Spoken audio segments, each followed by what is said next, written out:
welcome to the 9th Trialogue CSI Conference.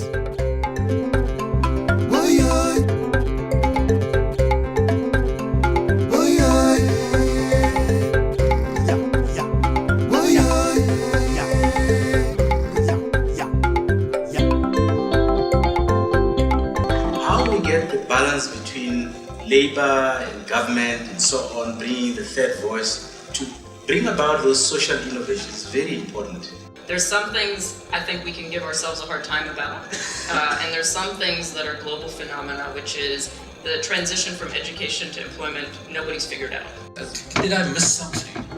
How is it possible for UWC students to actually destroy a facility that we need for the development of our country?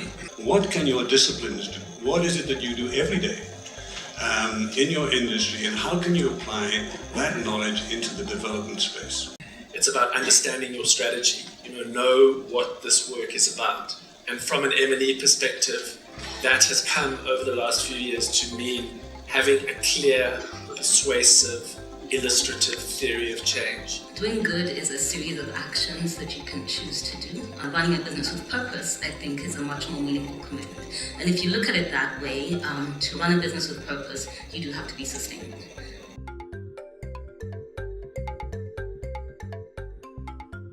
If you really want to see results in a corporate social responsibility space, it is important to understand the collective role players that are for and against a specific project, because you need buy-in of everyone, whether it's a chief in the community, a headman in the community, the headmaster of a school. You need total buy-in in order for them to own the project, to really rally behind the project and make sure that it's sustainable. All corporates understand that space, because if you do not understand that space, you are bound to be using the concept of I'll give you fish instead of teaching you how to fish. If I teach you how to fish, you are self-sustaining. And that's the concept and the ethos that we're trying to teach our communities. We do not want to come and hand anything right now. For us right now, it's about empowerment. It's important. People need to be upskilled, need to be empowered, need to be understood to be people of worth for them to carry on and buy into a project. That for us, partnership is everything. I think if you look at the challenges we face in society today, not one institution can tackle those alone. I'm a strong believer in public-private partnerships, and looking at UPSA Barclays as a business, we also see that as large corporates, it's not something that we can solve alone. So we look to collaborating with government, collaborating with civil society organizations to tackle some of the challenges we face today.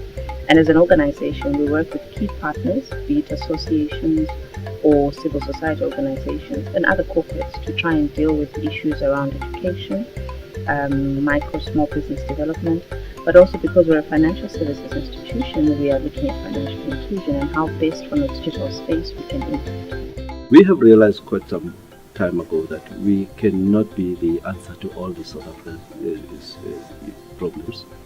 We can contribute to a certain amount, and also we can only contribute to what we are strong at.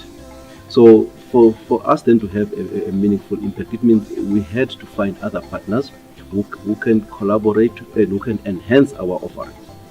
Our main strength is the technology, connectivity also.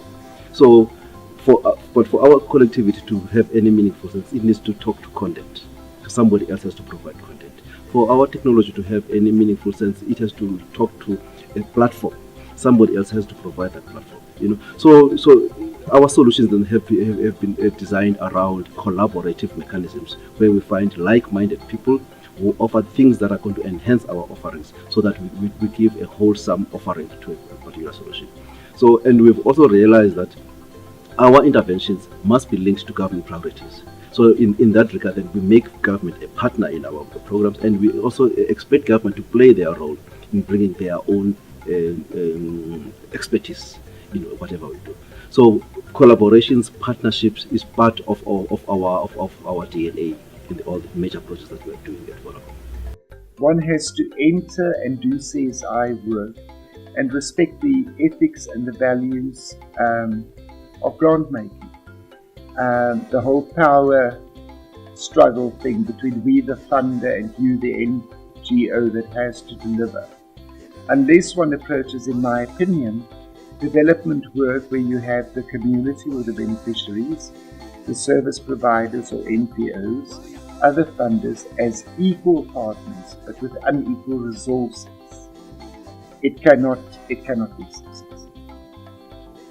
And through that process, one has to co-construct the development plan, take owner of the implementation of that development plan, and celebrate the successes along the path of the implementation, but learn from the mistakes and then take an alternate route. It's not about the route, it's about getting to a destination with a purpose.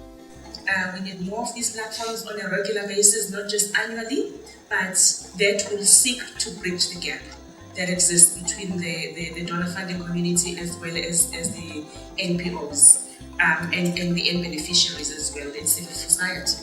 Because I think it will not take one singular sector to solve the problem, it will take a collective.